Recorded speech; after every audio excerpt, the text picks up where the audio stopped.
Ma mort a fait la une des journaux. Mon mariage est devenu mes funérailles. Et la femme que je devais épouser, elle portait du noir au lieu du blanc. Son visage était partout. Michael Stone, présumé mort, les équipes de secours doutent que son corps soit retrouvé.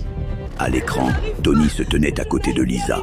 Lisa, celle qui devait devenir sa femme, celle qui avait choisi sa robe de mariée 3 semaines plus tôt. Elle pleurait dans les bras de son frère. Michael était comme un frère pour moi. Dit Tony, la voix brisée. Je vais gérer son héritage. C'est ce qu'il aurait voulu. Michael regardait depuis l'ombre d'une ruelle. Pauvre Tony. Pauvre Lisa. Ils doivent souffrir autant que moi. Il se déguisa en sans-abri. Barbe, vêtements sales, regard vide. Il entra dans un refuge près de son entreprise. La première nuit, un homme lui vola ses chaussures pendant qu'il dormait. Il ne se défendit pas. Michael Stone se serait battu, mais Michael Stone était mort. David n'avait rien à protéger. Une travailleuse sociale s'approcha de lui le lendemain matin. Comment tu t'appelles? David. J'ai tout perdu.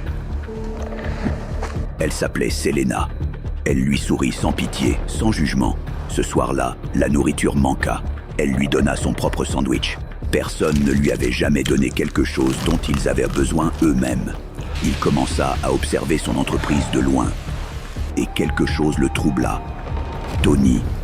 Sa transition vers le pouvoir, trop fluide, trop rapide, trop préparée, comme s'il savait que je ne reviendrais pas. Je cherchais des ennemis à l'extérieur. Je n'avais jamais pensé à regarder ceux qui dormaient sous mon propre toit.